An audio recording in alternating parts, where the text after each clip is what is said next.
Өнөөдөр улсын хурлын гишүүн Загдахуугийн наран туяа өргөн хэрэглээний бараа бүтээгдэхүүний үн хэрхэн өсөж байгаа талаар худалдаа эрхлэгчтэй уулзан судалгаа хийлээ. Мах 6800.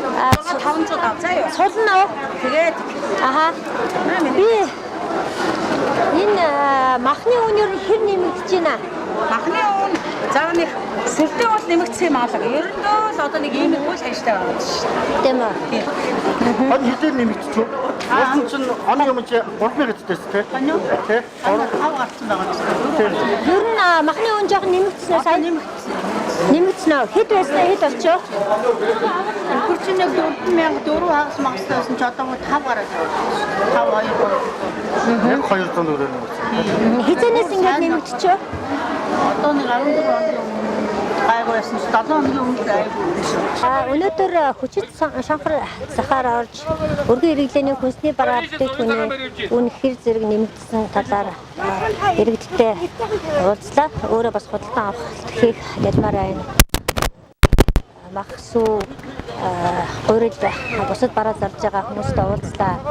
За үнэхээр энэ бензин шатхуун нэмсэн, татвар нэмснээс холбоотойгоор компаниудад бараануудынхаа үнийг бол нэмсэн байна. Жишээлх юм бол урилын үнэ 1 кг үйлдвэрүүдээс хамаарал 920 төгрөгөөр нэмсэн байна. Мах бол нэг 500-аас 1000 төгрөгөөр нэмэгдсэн байна. Хүчит шонхор захад үн ханш ийм байсан бол Баянзүрх захад ямархуу байгаадаа танилцахаар очсон юм а. Импортоор оруулж ирдэг жимс ногоо, хүнсний ногоо, нарийн ногоо нэг үн бол нэлээд нэмэгдсэн байна. Энэ хоёр шалтгаантай байна. Нэгдүгээрт ханшийн зөрүүгээс болж бас нэмэгдэж байна гэж байна. Хоёрдугаарт бас одоо цагаан сард өгч байгаа хятад улсад нөгөө цагаан сарын амралт гэдээ явчихж байгаа учраас энэ дээрээс нийлүүлж байгаа нийлүүлэлтийн хэмжээ бас уурсантай холбоотой нэмэгдэл байна гэж одоо зарж байгаа худалдаачид бол ярьж байна. Махны тухайд бол жижигээр бас өдөрт нэг 200-300 гаруй нэмэгдээд байгаа маань. Тухайлбал өчигдөр ихэд хоньны мах 4200-аар зарагдчихсан бол өнөөдөр 4200-аар зарагдчихсан бол өнөөдөр 4600-аар ярьж байна. Үнэ хэлж байгаа юм байна.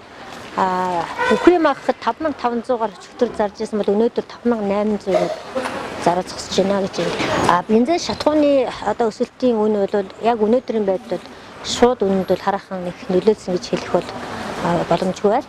Хөдөө орон нутгийн хүмүүсийн махаа нийлүүлж чадахгүй байгаагийн гол шалтгаан нь зул болж байгаа, хүндрэлтэй, хүүтэрж байгаа, цаг өндөрж байгаатай холбоотойгоор ерөнхийд нь ачиж авчирж байгаа нийлүүлэлт багасж байгаа.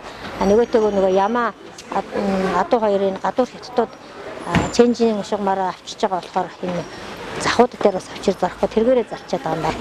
Яг өнөөдрийн байдлаар шатхууны үн болоо татврын нэмэгдэлтэй холбоотойгоор өргөн хэрэглээний бараа бүтээгдэхүүний үн огцом нэмэгдээгүйч өдөрт мах болон махан төрлийн бүтээгдэхүүний үн 500-аас 1000 төгрөгөөр харин гурил будааны үн 90-150 төгрөгөөр нэмэгдэж байгаа гэдгийг худалдаа эрхлэгчид хэлж байсан юм а. Мөн худалдаа эрхлэгчид цаанаасаа үн нэмэгдэж байгаа учраас бид үнэ нэмэхээс аргагүй. Бидний хувьд үн нэмэгдлээгээд ашиг нэмэгдэж байгаа зүйл байхгүй гэдгийг хэлж байсан юм а.